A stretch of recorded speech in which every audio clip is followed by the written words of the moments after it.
Hello प्यारे बच्चों, क्या हाल है भाई? बढ़िया एकदम। कोऑर्डिनेट ज्योमेट्री करें फिर चैप्टर नंबर 7। बहुत इंपॉर्टेंट और बहुत इजी चैप्टर होने वाला है पूरी बुक का। पता है इस बात का? सबसे सिंपल चैप्टर है, बट सीखना है तो थोड़ी सी शर्तें तो फॉलो करनी पड़ेगी, जो आर्यन सर हमेशा कहते हैं तुमसे।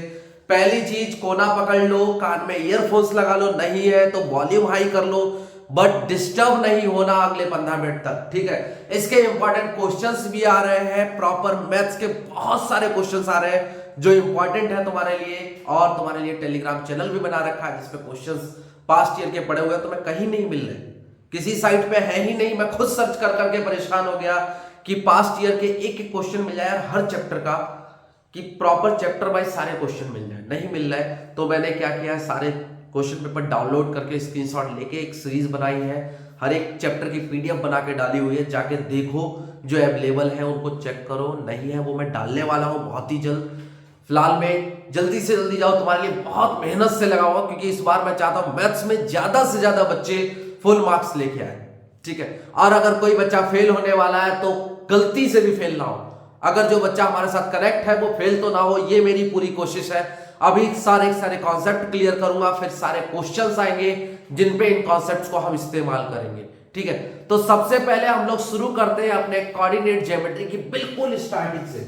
ज्योमेट्री पे हमको पता है कि ग्राफ पे अगर कोई चीज रिप्रेजेंट करी जाती है, ग्राफ पे कोई चीज रिप्रेजेंट करी जाती है, उसको हम ज्योमेट्री में लेते हैं। ये बिल्कुल सिंपल सी चीज है, इधर x डैश, इधर y और इधर y डैश, ये हमारा होता है ऑरिजिन, इसको बोलते हैं बेटा एब्सिसा, ठीक है? और इसको हम लोग बोलते हैं ऑर्डिनेट। क्या बोलते हैं? ऑर्डिनेट। जो हमारा x एक्सिस है बेटा, उसकी इक्वेशन जो होती है वो होती है y equal to 0। Equation of x axis, equation of x axis क्या होती है बेटा? y equal to 0। और इक्वेशन ऑफ y एक्सिस क्या होता है? x equal to 0। इतना तो बहुत कॉमन है और बहुत सिंपल है, इतना सभी को आता है। बट आगे सुन ले बेटा, जो शायद तुम गलती करो और जिसके चांसेस है। सबसे पहली चीज तो डिस्टेंस फॉर्मूला, जो कि कैसे यूज किया जाता है। देखो, डिस्टेंस फॉर्मूला निकालते कैसे हैं और कहां पे यूज किया जाता है, वो सारी चीजें समझना। सबसे पहली चीज तो, अगर तुम्हारे पास दो कोऑर्डिनेट है, क्या है? दो कोऑर्डिनेट है ग्राफ पे रिप्रेजेंट करने वाले, जैसे कि 3 4 और कोई भी दूसरा मान लेते हैं 7 8। 3 4 एंड 7 8 मान लो, दो कोऑर्डिनेट है। इसमें बेटा पहले वाला x होता है, दूसरे वाला y। इसमें पहले वाला x और दूसरे वाला y। इसमें x दूसरा, इसमें x दूसरा, तो हम नाम दे देते हैं बेटे, पहले वाले को x1, दूसरे वाले को y1, इधर वाले को x2 और दूसरे वाले को y2, ठीक है? अगर मान लो तुम्हारे पास दो कोऑर्डिनेट है, पहला x1 y1 और दूसरा x2 y2, और तुम्हें डिस्टेंस फार्मूला का इस्तेमाल करना हो तो डिस्टेंस फार्मूला बहुत इजी होता है, x2 माइनस x1 का होल स्क्वायर कर दो। अब क्या एक चीज पूछूंगा तुमसे, क्या x2 माइनस x1 का होल स्क्वायर की जगह अगर मैं x1 माइनस x2 का होल स्क्वायर कर देता तो वो क्या गलत होता? नहीं भाई, गलत नहीं होता। ध्यान रखना, गलत नहीं होता वो। चाहे हम a माइनस बी का होल स्क्वायर करें, चाहे b माइनस a का होल स्क्वायर करें, सेम रहता है, ठीक है? तो गलत नहीं होता। तो x2 माइनस x1 का whole square plus y2 minus y1 का होल स्क्वायर मैं बोलता हूं या लिखता हूं, लेकिन इसका मतलब जरूरी नहीं तुम x2 माइनस x1 ही लिखो, तुम ये भी लिख सकते हो x1 माइनस x2 का whole square plus y1 minus y2 का होल स्क्वायर का रूट। ये भी क्या करता है? हमको डिस्टेंस देता है किसी भी दो पॉइंट्स के बीच का। अब देखो, तुमसे खाली डिस्टेंस शायद तुम्हें आता भी था, बुक्स में भी था। कुछ इंपॉर्टेंट चीजें हैं बेटे डिस्टेंस फॉर्मूले की। पहली चीज तो, हमारा ऑरिजिन से अगर कभी डिस्टेंस पूछा जाए, कहां से पूछा जाए? ऑरिजिन से डिस्टेंस पूछा जाए। ऑरिजिन वाले केस में बेटा x1 y1, मतलब एक कोऑर्डिनेट हमारा 0 0 हो गया, ऑरिजिन से पूछा है ना। तो यहां से बेटा अगर किसी चीज का डिस्टेंस पूछ लिया तो पहला कोऑर्डिनेट हमारा क्या हो गया? 0 0, दूसरा जो उन्होंने गिवन कर रखा, ठीक है? इसका बेटे सिंपल सा फॉर्मूला लगाते हैं, याद रखना, distance of a point from origin, of a point from origin क्या होती है बेटा, x square plus y square का root, x square plus y square का रूट। हमेशा याद रखना, बहुत सिंपल और बहुत इजी है, ठीक है। बट ये बच्चे याद नहीं रखते और ढूंढते रहते हैं दूसरा कोऑर्डिनेट का है, तो ढूंढना नहीं है, सिंपली एक्स का स्क्वायर प्लस वाई का स्क्वायर का रूट डाल दो, तुम्हें क्या निकल के आ गई, डिस्टेंस निकल के आ गई of that point from the origin, ठीक है। क्लियर है। तुमसे बेटे डिस्टेंस फार्मूले में जो क्वेश्चंस पूछता है वो पूछता पता क्या है, कई बार ऑरिजिन से डिस्टेंस दे देगा, ठीक है। फिर तुमसे पूछेगा कि अगर हम दूसरी तरफ कितनी खींचे कि सेम डिस्टेंस निकल के आए, तो चाहे माइनस में हो चाहे प्लस में हो सेम डिस्टेंस निकल के आएगी। मतलब -3 -4 भी हमको सेम रिजल्ट देगा और 3 और 4 भी हमको सेम रिजल्ट देगा। इस चीज को याद रखना, कोऑर्डिनेट्स हमारे चाहे -3 और -4 होते, चाहे 3 4 होते, चाहे -3 और प्लस का 4 होता, चाहे प्लस का 3 और -4 होता, ये चार के चारों कोऑर्डिनेट्स हमारे ऑरिजिन से सेम डिस्टेंस देते। इस चीज को याद रखना, क्योंकि बच्चे इन चीजों पे जाके बहुत अटकते हैं, तो तुम्हें नहीं अटकना क्योंकि तुम यहां देख के जा रहे हो। समझ गए, इस चीज को याद रखना, बहुत सिंपल से, किसी को नहीं आता तुम्हारे दोस्तों को उनको भी पढ़ा देना, इजी है, सिंपल है, ठीक है। दूसरी चीज हमारे इस चैप्टर में जो आती है, डिस्टेंस फॉर्मूले से तुम्हारे कुछ क्वेश्चंस हैं जो कई बार पूछ लिए जाते हैं। सबसे पहली चीज तो बेटा एक इक्विलैटरल ट्रायंगल को प्रूव करने का। इक्विलैटरल ट्रायंगल क्या करना है, तीन कोऑर्डिनेट्स होंगे तुम्हारे पास, x1 y1, दूसरा कोऑर्डिनेट बेटे x2 y2, क्योंकि एक ट्रायंगल के तीन कोऑर्डिनेट्स होते हैं ना, x3 y3। तो पहली डिस्टेंस निकालनी है तुम्हें, डिस्टेंस बेटे x2 माइनस x1 का whole square plus y2 minus y1 का होल स्क्वायर का होल रूट। दूसरी डिस्टेंस निकालनी है तुम्हें, अब क्या करो, इसका और इसका निकाल लिया, अब इसका और इसका निकालो, x3 माइनस x2 का whole square plus y3 minus बेटे y2 का होल स्क्वायर का रूट ये डिस्टेंस सेकंड निकालनी, डिस्टेंस 3 निकालनी है बेटे, तो कैसे करोगे, अब इसका और इसका निकाल लो, x3 माइनस x1 का whole square plus y3 minus y1 का होल स्क्वायर। बेटे तुम्हें हमेशा याद रखना है, d1 d2 और d3 अगर बराबर आए तो वो इक्विलैटरल ट्रायंगल बना रहा है, वरना वो नहीं बना रहा है। इंपॉर्टेंट टाइप का क्वेश्चन है इस टॉपिक का। और इसके अलावा कभी कभी तुमसे पैरेललोग्राम भी पूछ लेता, तो सेम चीज, opposite side should be equal, तो क्या बनाना है, पैरेललोग्राम बना रहा है, उसमें 4 बन जाएंगे, तो 4 कोऑर्डिनेट्स लिए लोगों को सेम प्रोसेस फॉलो करना है। पहले ऐसे करके एक बना लेना, x1 y1, फिर x2 y2, फिर x3 y3 और फिर x4 और y4, ऐसे 4 कोऑर्डिनेट्स बना लेना और उसके बाद उनका निकाल देना। समझ गए, इजी है ना।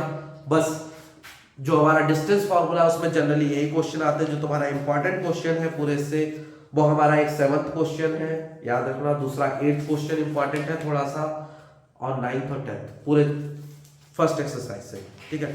जब हम सेकंड एक्सरसाइज की तरफ बढ़ते हैं, section formula, that is section formula. बेटे सेक्शन फार्मूला हमारा थोड़ा सा और इजी है, ठीक है। बट तुम्हें एक बात बताओ, सेक्शन फार्मूला से क्वेश्चन अक्सर ज्यादा आते हैं as compared to the distance formula. Section formula से क्वेश्चन ज्यादा आते हैं। अब सेक्शन फार्मूला में तुम्हें याद क्या चीज रखनी है और क्वेश्चन पूछा किस तरह से जाएगा वो याद रखना।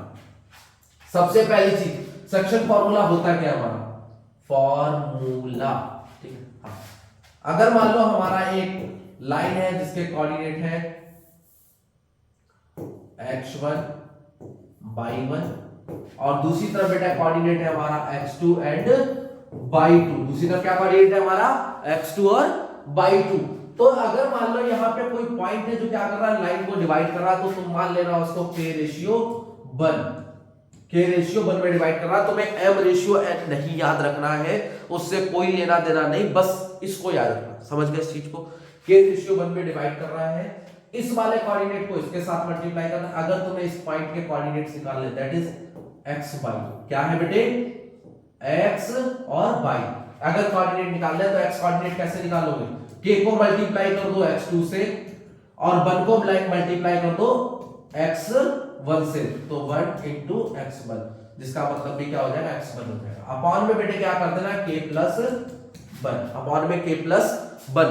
अगर बेटे यहां पे बोलता तुमसे कि ये चीज तुम्हारी बाई एक्सिस पे हो रही तो x कोऑर्डिनेट क्या हो जाता, 0 हो जाता।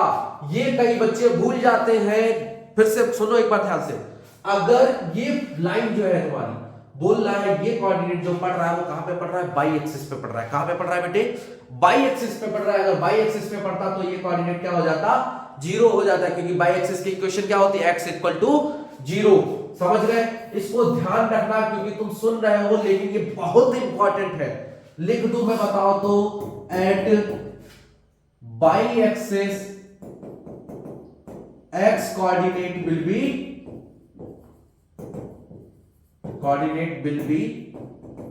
0। ठीक है, इस चीज को ध्यान रखना। इसके जस्ट नीचे लिखना है।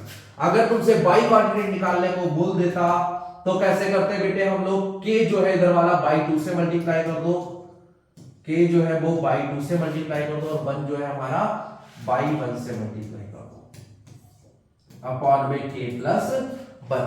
ये हमारा सेक्शन फार्मूला है। समझ गए। अगर कभी कोई चीज मिडल से काट रही हो, बिल्कुल बीच से काट रही हो, तो सेक्शन फार्मूला का ही सगा चचेरा भाई है, वही निकल के आता है, जिसको हम लोग बोलते हैं मिड पॉइंट फार्मूला, या फिर सेक्शन फार्मूले को ही हम लोग बोल देते हैं मिड पॉइंट। ठीक है, मिड पॉइंट फार्मूला यही है, इसी का कन्वर्जन। जो हमारा मिड पॉइंट निकालने का तरीका है वो कुछ नहीं है। जो मिड पॉइंट का फार्मूला कुछ नहीं है। ऐसे समझो दोनों को एक एक हिस्से में बांट रहा है, सेम लाइन को x1 बाई 1 और दूसरी तरफ बेटे x2 बाई 2। इसके कितने हिस्से कर दिए, टोटल 2 हिस्से।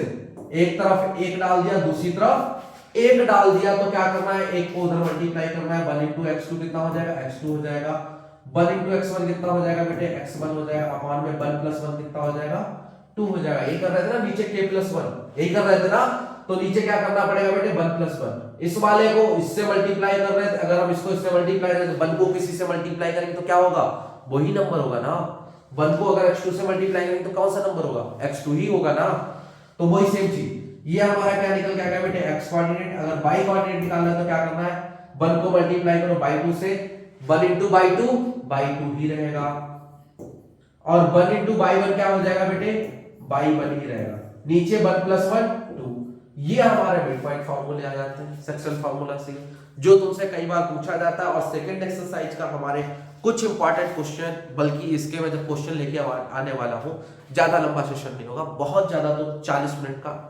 अगर निकाल पाओ तो टाइम निकाल लेना, तुम्हारे लिए ये पूरा मैराथन लेके आ रहा हूं। पूरा मैथ्स का होगा, जिसमें करीबन 40 मिनट का इसका होगा, जिसमें बस देखना है, समझना है चीजों को। सारे क्वेश्चंस वहीं से आने वाले, पूरा कॉन्सेप्ट कवर करने वाला हूं। अभी फिलहाल में तुम इंपॉर्टेंट क्वेश्चन टिक लगा लो। एग्जाम्पल नंबर 9, एग्जाम्पल नंबर 10 ज्यादा इंपॉर्टेंट है। इधर से ये फिगर वाला थर्ड क्वेश्चन, बाकी 5, 6, 8 और 10, टोटल तुम्हारे 10 क्वेश्चन हो गए। ठीक है, 5, 6, 8 और 10, इसके साथ साथ एक फिगर वाला question, that is third question. बस इतना ही है, बस खत्म। कोऑर्डिनेट ज्योमेट्री बहुत सिंपल है, बहुत ज्यादा सिंपल।